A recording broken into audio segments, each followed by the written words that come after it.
Tout a commencé après 3 ans de mariage quand mon mari a décidé de partir se chercher en me laissant dans les mains de sa maman, là où vivaient aussi ses frères. Je suis restée là-bas, mais vraiment je vous dis ça n'a pas été facile pour moi car ma belle-mère ne me laissait pas faire de ce que je voulais de ma vie. Je venais à peine de finir l'université, je n'avais pas le même stage, je n'étais pas dans les activités.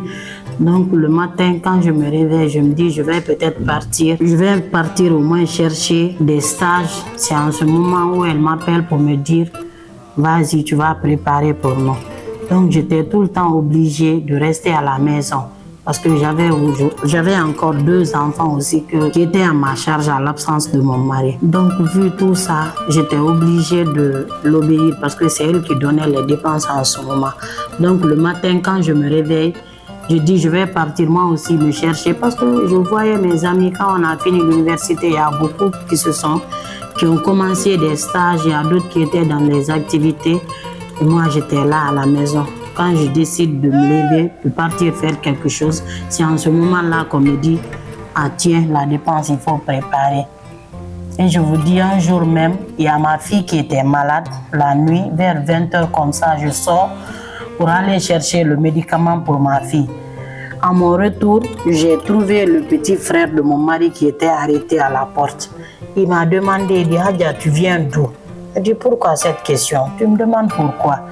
Il dit, j'ai le droit de te demander. Je dis, non, ne me demande pas. Directement, il s'est jeté sur moi, il m'a frappé. J'ai même ces blessures là au cou jusqu'à présent. Donc franchement, c'est comme ça je vivais, je n'arrive plus à supporter. J'étais là tout le temps quand je souffrais, je rentrais à la maison, je pleurais. Et ce qui me faisait mal dans tout ça, mon mari le soutenait. Quand ma belle-mère me fait quelque chose, ses frères me faisaient quelque chose, me battaient. Quand je l'en parle, il ne réagissait pas, il ne faisait rien. Et c'est ce qui me faisait le plus mal. C'est en ce moment que j'ai discuté avec ma copine, je l'ai en parlé, et c'est elle qui m'a parlé de causerie avec FMJ. C'est en ce moment que je suis allée là-bas. Il y avait d'autres femmes comme moi qui subissaient ces mêmes violences.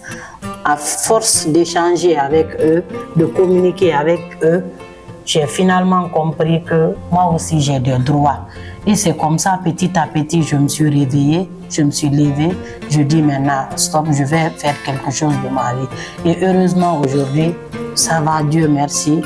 Je suis activiste et franchement, avec mon mari, ma belle-mère, ça commence à aller et il commence à comprendre. Ceci est un message du ministère de la Promotion féminine, de l'enfance et des personnes vulnérables.